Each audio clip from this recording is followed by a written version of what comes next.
welcome. It is Liz from Kingdom Fleece and Fiberworks. I have a fiber mill in northern Vermont. You can find me on Instagram and Facebook, all for Kingdom Fleece and Fiberworks, or the website kingdomfleeceandfiberworks.net. And I just want to welcome everybody here, and hopefully you're enjoying the few videos I've had.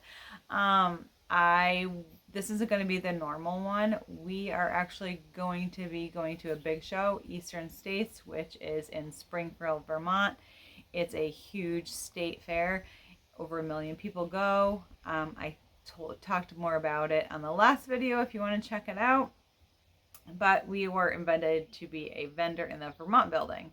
So we are going to do an interview with Muriel of Vermont, who's going to be a guest in our space, and she's going to have finish sweaters and hat. I think she's going to try and come up with a hat pattern and a cowl pattern, and her sweaters are beautiful. They're all, I think most of it is either as local as you can get it. We are doing a Vermont made, like a local Vermont yarn.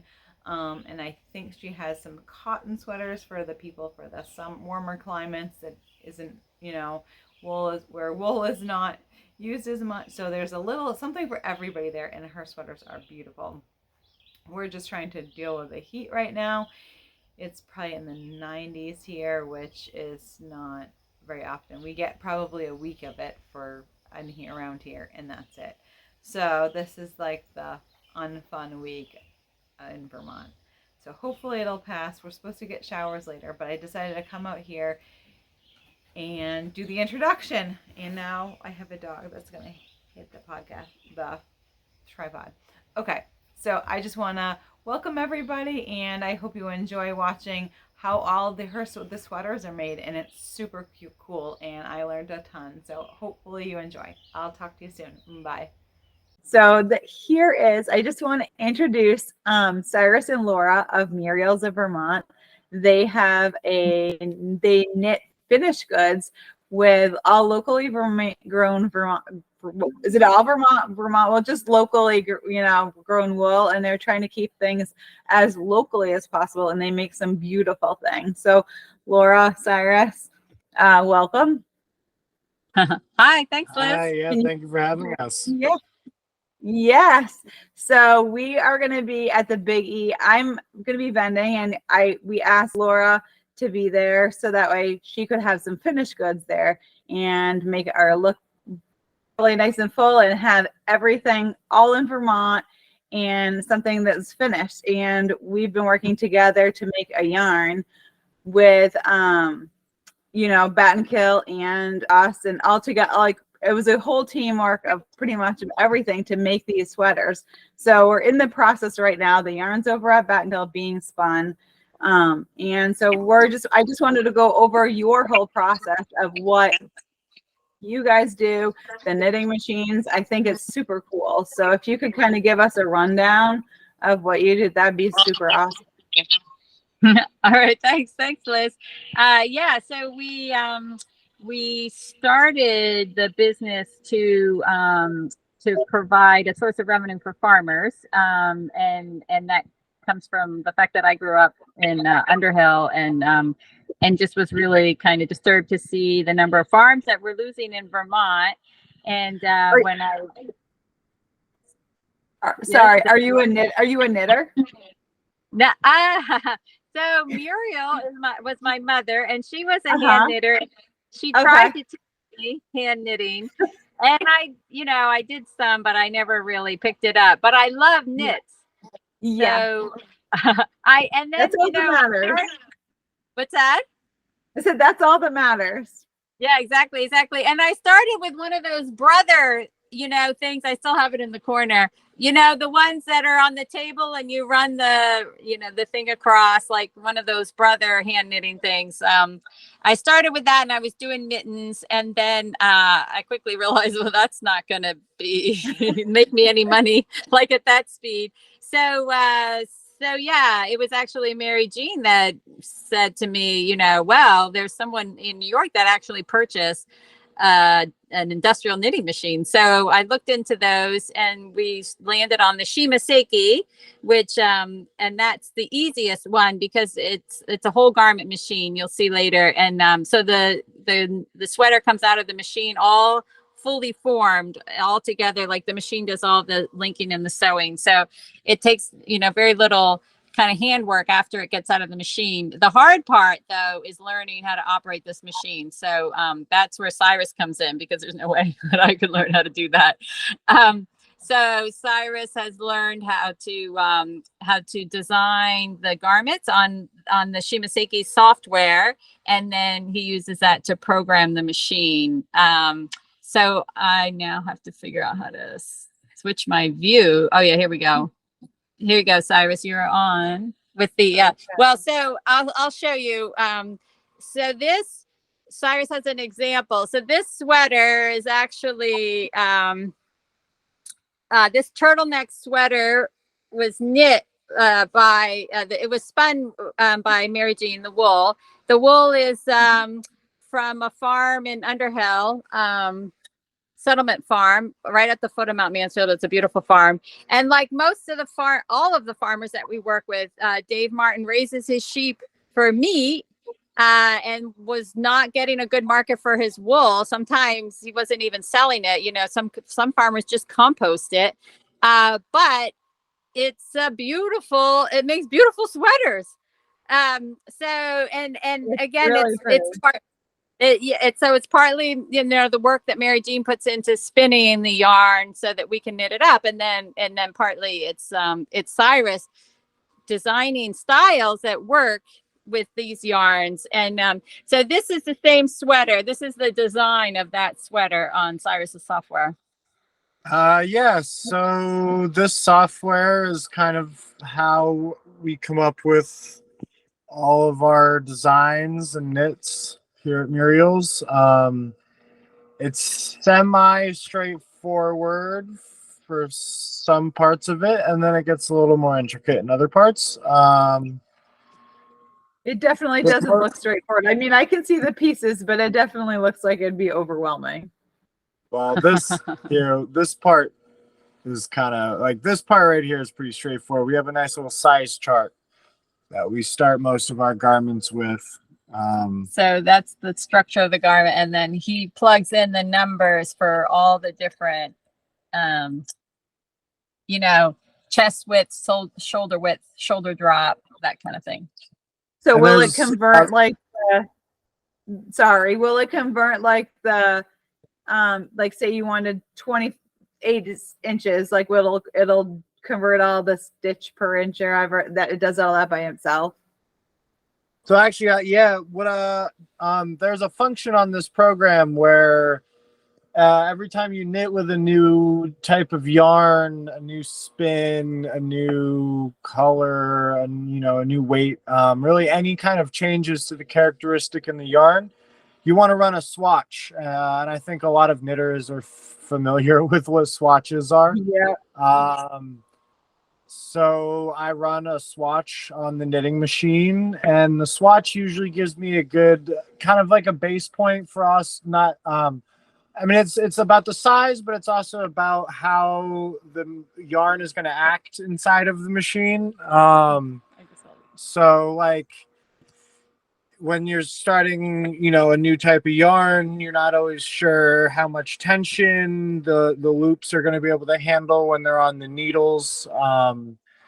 Things to adjust, like the takedown tension, and then the size of the loops and the space between the loops and things like that will kind of affect how well the machine handles the yarn, right? So doing that loop routine gives you kind of like a good place to start, and it also gives you a nice little 12 square inch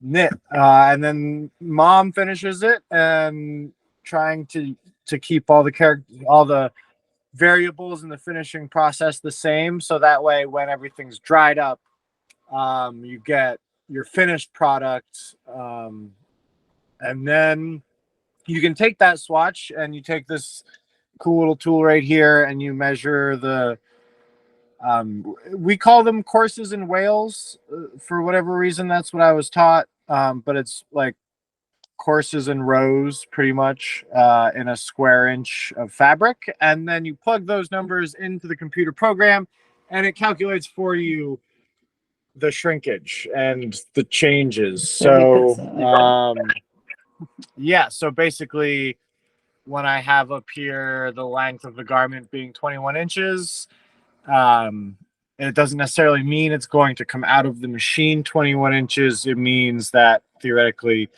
after all the finishing is done, it will be 21 inches. So just one of the many cool features of this technology. And some of the pros, actually, they don't really use this size chart. They kind of use more like grid systems, but this is a good. Here, hold that, and I'll show something that's just come out of the machine so people can see. Okay. Yeah. So while she's doing that, we can go to the next section here. Okay. Sorry, my dog's in the upstairs barking his head off. No, no Hopefully. worries. My dog was scratching at the door earlier. So Okay. So how going did on, you right? learn? Did they train you got it delivered? Like, did they train you? Yeah. So when we bought it, I guess when we were investing in it, when we were talking about it, we started training in New Jersey at their headquarters there. See, their main headquarters is in Japan, but then they have a Jersey office and a Los Angeles office. So I was there for like almost 2 weeks while the machine was still there before it got cleaned up and came up here. And that was where we started on the computer program and also the operation of the machine, setting it up, cleaning it, fixing the more common it breaks sometimes, especially with Vermont wool, as lovely as it is, can be, let's say, unique, and that'll cause sometimes some needles will jam up. It's kind of an industrial machine that's really designed for for uniformity. I don't know if that's a word. Yeah, For uniform. Yeah. The superwash wool, that's what Yeah. Yeah. So like no slubbing, no vegetation. All consistent. Tangling, knots even. But yeah, I mean, all things that we've learned to kind of work around as much as we can. But it also makes it a little trickier on the machine. Why were we talking about that? Because you're the repair and the maintenance. Oh yeah, because I was learning how to repair in New Jersey, and we've been doing a lot of that. Well, not a lot. Is it hard to get? Is it hard? Like, so if you have to fix it, is it hard to get parts, being that it's from Japan? It depends on the parts. Most of the common things come from Los Angeles. That's been okay. It's nice. I've learned to keep a back stock of things that I often need, and try and order them before I'm out. Then there have been a few times where we've slowed down for a little while.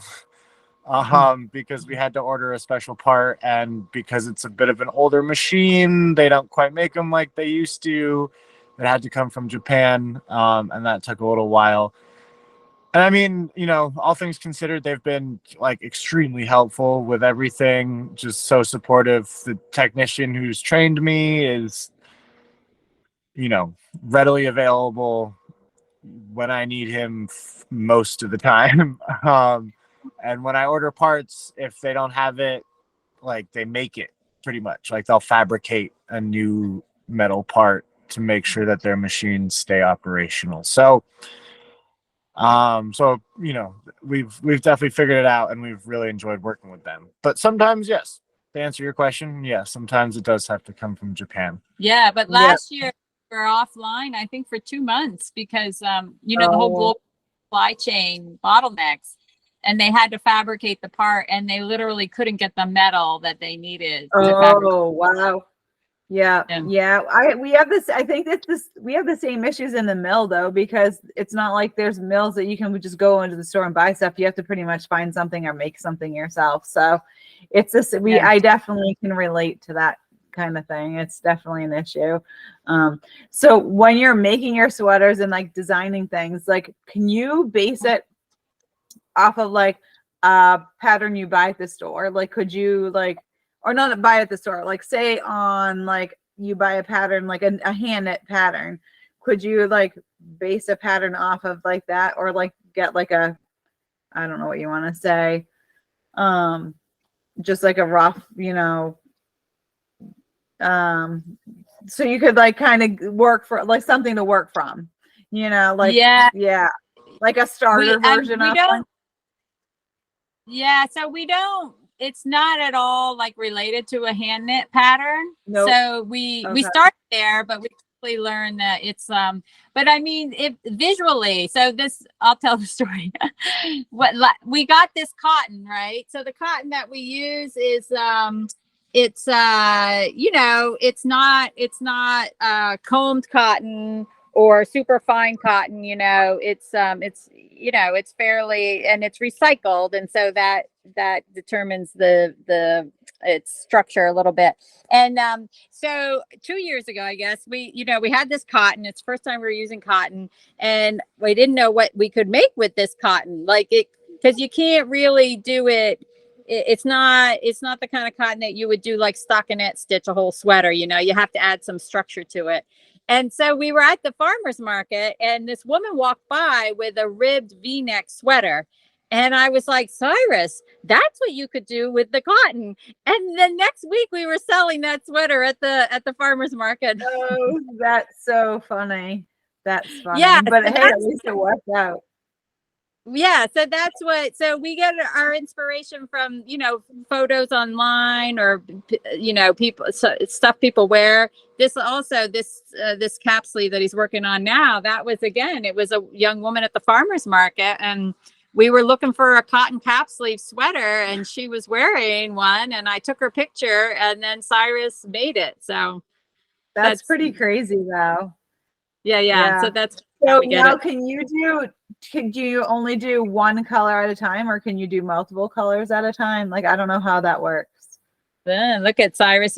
That's what Okay, he so you can do. Okay, yeah. Yeah, So he can you can do put, like a fair isle? Could you do like a fair isle, like two colors? Like, yeah. I don't know. he can, but he doesn't. He hasn't learned how to do that yet on the machine. Okay, so stripes yeah. for some reason is different.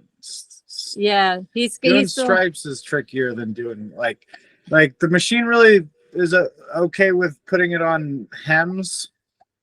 Having to switch, I mean, because it has to like kind of connect back, because it can't use the same carrier. You can't use the same carrier for two different colors. Use a new carrier. So to program hems kind of easy, because it's already switching the carrier. Like it's already starting a new line of knitting pretty much. But to do like stripes, you would have to switch carriers on and off throughout the whole knitting process. And then if you were to do it on the sleeves as well, you would have to do that 3 times. Okay. So it's hard. It's a little trickier. It's not impossible. Yeah. No, well, I wasn't sure because like you were saying, you had like a brother knitting machine. My mom had a Singer version, and hers, she could do it 2 or 3 colors to make like a snowflake or something like that. But it's totally not the same thing then. Yeah. It's possible, like in Tarsia, like pattern, like designs. It's possible, but Cyrus just hasn't learned how to do it yet. No, it's true. Well, if you look at some of the stuff, I mean, if you get into the world of like of whole garment knitwear and knitwear design, there's wild stuff. They make shoes that are 3 colors, while they make shoes that are jacquard knit, 3 colors on each layer, that are pretty wild, that they use this 2X, very similar machine to what I have here.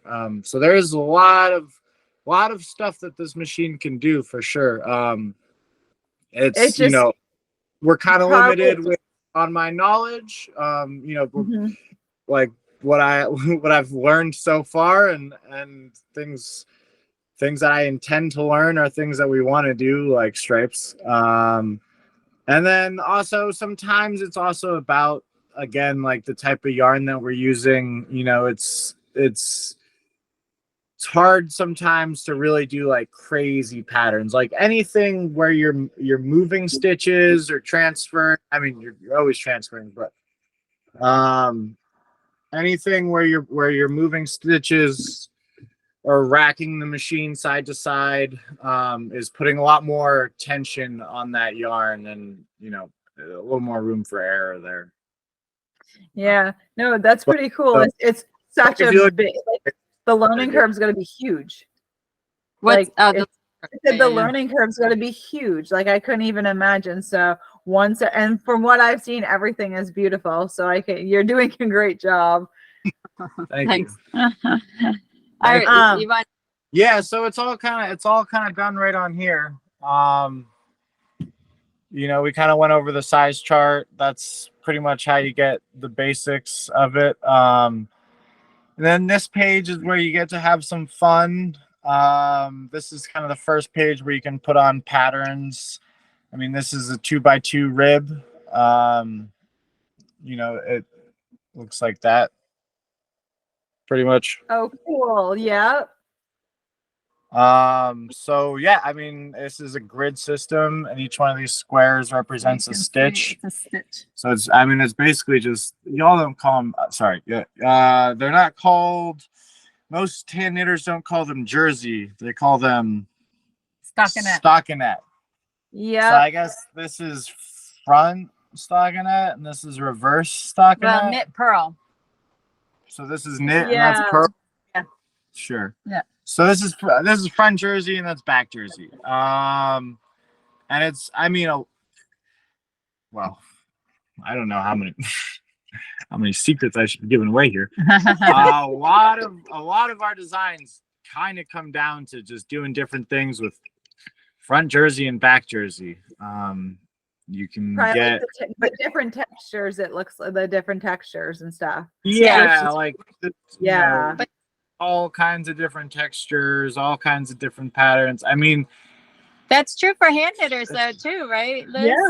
I mean the basic, like sweaters, there's not, once you have the basic, you just changing, whether it's changing the color or changing like a V-neck versus a crew neck. Like overall things are pretty the same, it's pretty this, maternity is the same. It's just like different yarns and different things. You're gonna have the basis is kind of the same.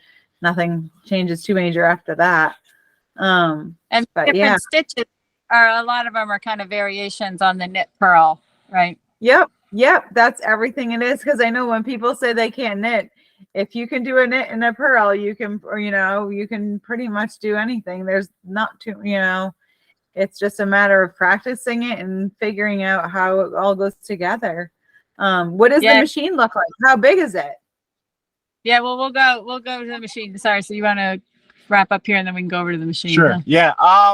So yeah, that's basically the design software. I can put patterns on this page, and then this page is where I deal with This is where it gets mind-boggling. like functionality. Each one of these packages represents a function that the machine does. Like, I mean, this is stuff like bind off in the sleeves, connecting the sleeve to the body, connecting the neck to the body, narrowing in the sleeves, lengthening in the body. So this is like a software instructing the machine on every single stitch, what to do. For machine reads That's this. crazy. Yeah. That's totally, like, it's like crazy. code. That's what it is. It's like this software is writing code, and then the machine is going to read that code. Wow. And then yeah. Well, so the machine sees it. The machine sees it basically like this. So the machine sees, because the machine runs one row at a time. So it knits. So like so if you can kind of make out here, there's a sleeve, and then a body, and then a sleeve. So you got a sleeve. Let's pick a different color. So you got a sleeve, a body, and then a sleeve. And the way the machine works is when it goes this way, it knits. Well, so all right, so it has 3 carriers. So this carrier is holding 1 yarn. This carrier is holding another yarn. This carrier is holding another cone. Sorry, this carrier is holding 1 cone. What are they for? 6 and 5. And this carrier is holding another cone, and then this carrier is holding the 3rd cone. And when a carriage comes down this way, it grabs this carrier, it knits front of the body, left sleeve, front of the body, left sleeve, front of the body, left sleeve, stop. Front of the body, front of the body, front of the body, front of the body, front of the body, stop. Front of the body, right sleeve, right sleeve, right sleeve, stop. And then when it comes back the other way, it does the same thing, but for the back of the garment. So it'll go 1 row, back of the right sleeve, back of the right sleeve, back of the right sleeve, stop. Back of the body, back of the body, back of the body, stop.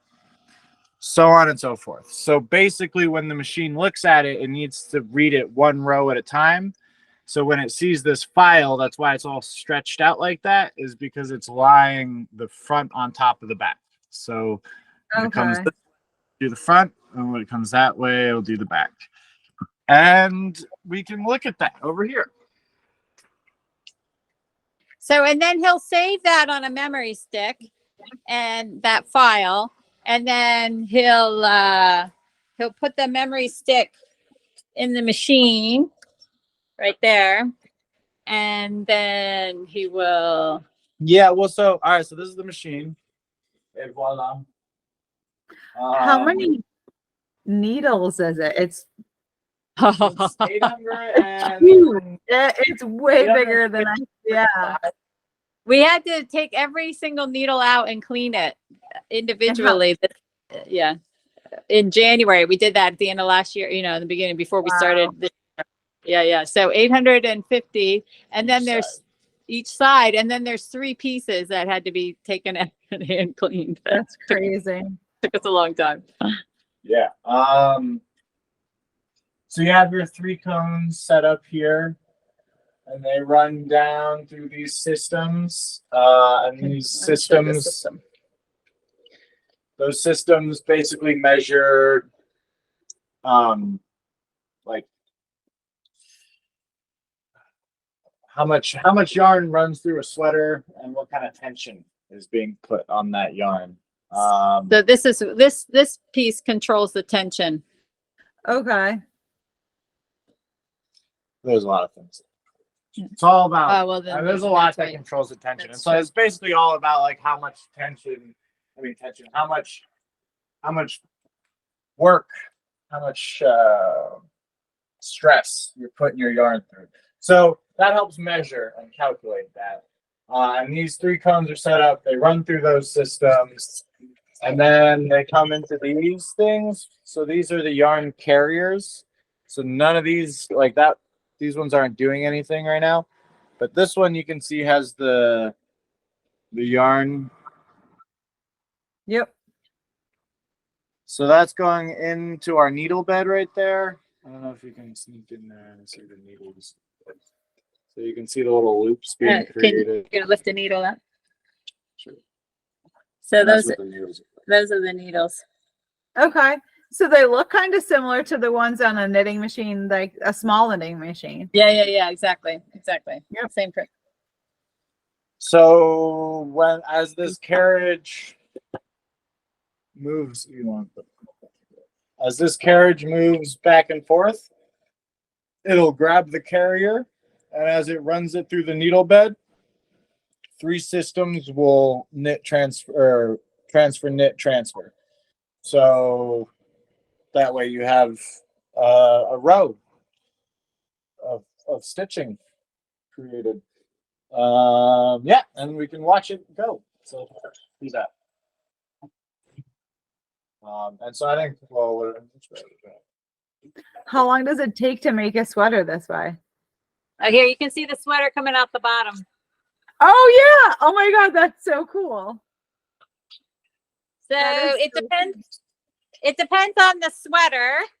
So this is a large cotton sweater. It's a cotton crew neck. Oh, it's a funnel neck. Oh, and how long will this take? This one will take about an hour and 15 minutes. Okay. From start to Yeah. finish. Yeah, start to finish. Now, how loud is it? I can't hear anything, but how loud is it? It's not too loud. Yeah. I have the air compressor off though. Oh, yeah. Okay. That's pretty cool. That's what it usually sounds Usually like. this loud in here. Yeah.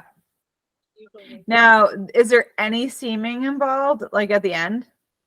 No, that's the beauty. No. So here, hold up one of those things and I'll show her how it comes out. That's yeah. Here, I it'll don't have the setup. oh, because we trimmed them. And they're all kind of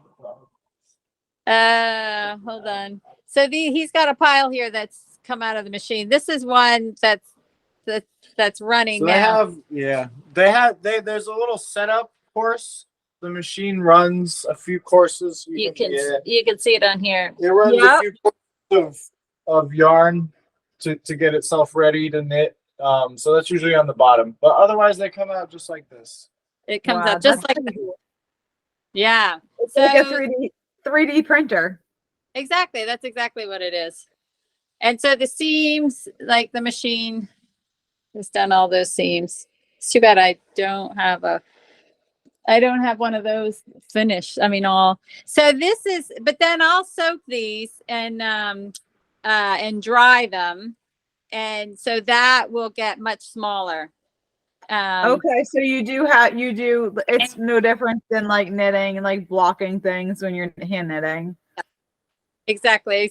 But yeah, that's an oversight. Sorry, Liz. We should have brought you a finished cotton. That's okay.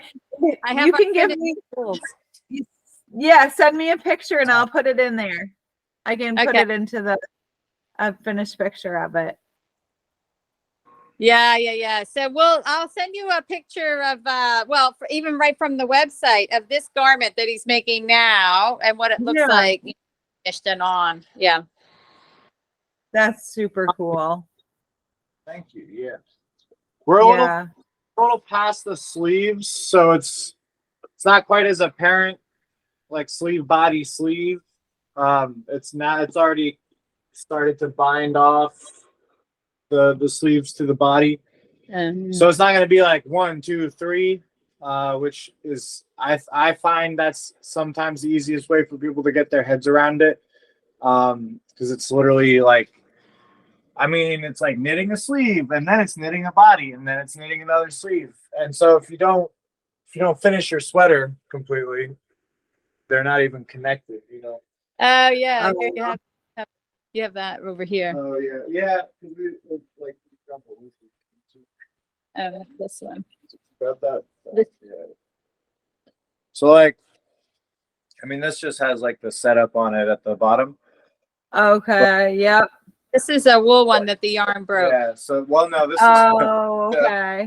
This is a loop routine. So sorry. whenever I change yarn, because there's a lot of things that change, especially between cotton and wool in terms of like stitch size, takedown tension, setup tension. You have to recalibrate the machine each time. So it gives you this little loop routine. But, you know, I mean, without this setup string, this would just be a scrap of sleeve, a scrap of body, and another scrap of sleeve. And so I find that that's an easy way to kind of understand it. And that's why I always need 3 cones. People wonder why canes are just 1 cone. But also I didn't get the back. Can I open this? Because so here, see, I'm not sure, Liz, so this is the front needle bed, but then there's a back needle bed, right? So that's what Cyrus is saying. So it runs along the front needle bed for the front of the garment, and then it goes along the back needle bed, and that's how you get the full garment. It's like goes all the way around. Yeah, it's like knitting in the round, like, but at a way faster pace. Yeah. Yeah. Huh. Yeah. So I didn't bring any cotton samples, but because I feel like people that watch this like the wool, but Yeah, so, for sure. so here's our like we have a nice wool vest. This is the this is the alpaca. This is 100% alpaca, which I ironed, but you can't tell. That's really nice. Yeah, that's okay. That's really nice. Now is it all it's all fingering weight, right? I think it's 1,200 yards per pound, so it's a fingering weight. Mm-hmm. Yeah, it's fingering now this machine, but the second machine that we're getting, it's going to be a little lower gauge, which means we'll be able to take thicker wool. So Okay. I'm not sure. Yeah. Is this okay? I mean, I don't know how you want me to, but Yeah, I'm not sure. We haven't figured out like will that be spore or even DK. I'm not sure how thick we'll be able to go. Okay. So you don't know the yards per pound yet? No, not yet. We're gonna have to play with it. I think what we'll do is buy some skeins and put it on cones and test it out. Yeah, that makes sense. Yeah, you'll have a whole nother learning curve of, well, it'll be more, a whole more new machine, new learning, all the ins and outs and stuff. Now, is this one coming from Japan too? Is it the same? Yeah. So it'll be the same software, but it is a newer machine. So there will be Cyrus will have to learn some new things on that machine. Yeah. Okay. Yeah. And in terms of rating it and like it might be too big for our cotton yarns. So we may only be able to run our cottons on this machine, but we're looking forward to it'll make our wool, local wool yarns a lot easier to work with. We're thinking. Yeah. You'll be able to do that much more because it sounds like you're really busy. And you can get everything on the website, right? You can, like, if you needed like a medium or whatever, you can buy them. Do you make them to order, or is it stuff that you keep in stock? Yeah, no, it's pretty much all to order. We hardly ever have any inventory. So because you know why? Because we only have so much wool yarn, right? And so we don't want to run a small brown crew neck sweaters, and then people want brown large roll necks, and and we don't have any yarn left because it's all so we pretty much we pretty much make them to order, and we just tell people when they order it's going to take at least 2 weeks. So yep, I have the same problem. Like, I'm not going to make huge batches and then it doesn't sell. So I do the same exact thing. I do everything smaller too, because there's only so much I can do too. So I totally can relate. I know how it is. Yeah. Well, but that's the idea behind slow fashion, right? Is that it's a lot less wasteful because we don't have huge. But it's slow. Exactly. It is. But it's so cool to see that everything that we're doing from start to finish, from me washing and carding to Mary Jean, over at Bat and Kill spinning, and then bringing it over to there, all within like a really small radius of like mileage. It's not really that far. And then turning it into these finished garments, and then they can go into like everybody's hands. It's just so cool to see this start to finish. I think I don't know. I think realizing that, like,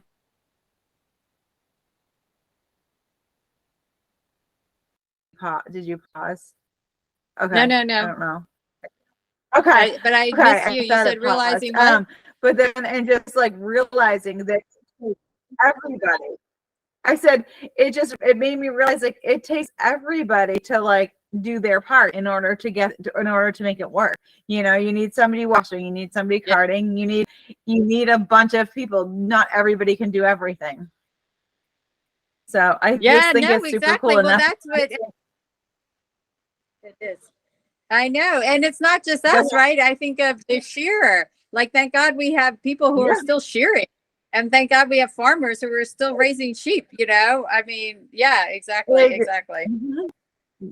Yep, exactly. I think that's what's going to be really cool at the Big E. We're going to have I talked to Siri and Colin, and I think they're going to be able to stop in at the Biggie, and they're shearers. So we're going to try and add some of the video footage on the loop that you and Cyrus, Cyrus is going to help create a video for everything, like the whole entire process. And so we can add the shearing to it. Then we can add all the washing like all the different processes. I'd love to figure out how many hours it takes from start to finish, like, from the whole entire thing, like all the different parts and all the hands that it touches, like all the different people that touches before it can get to you. And then people will understand why did they cost the way they do. Because it's not something that's quick. It's definitely, it takes a lot of people. It does, and it takes a lot of work. And I think, because it went offshore, people just don't understand. Like, I think we lost sight of, it's the same with our food, right? I mean, we lost sight of what it actually takes to produce things and the work and the resources that need to go into it. And Totally. I totally agree. Yeah. It's a lot of people. If you're not in this industry, if you're not a hand knitter or a hand spinner, you're not going to understand it. At Eastern States, when we're going to Eastern States, it's in Springfield, Mass. It's suburbia. It's the city. And not a lot of people understand, there's going to be a lot of people that don't know this fiber industry. So I think it's going to be a really great place for teaching people and showing people where all their stuff comes from on a small scale, and like all the local things that people can buy and do and help all the little bits they can help.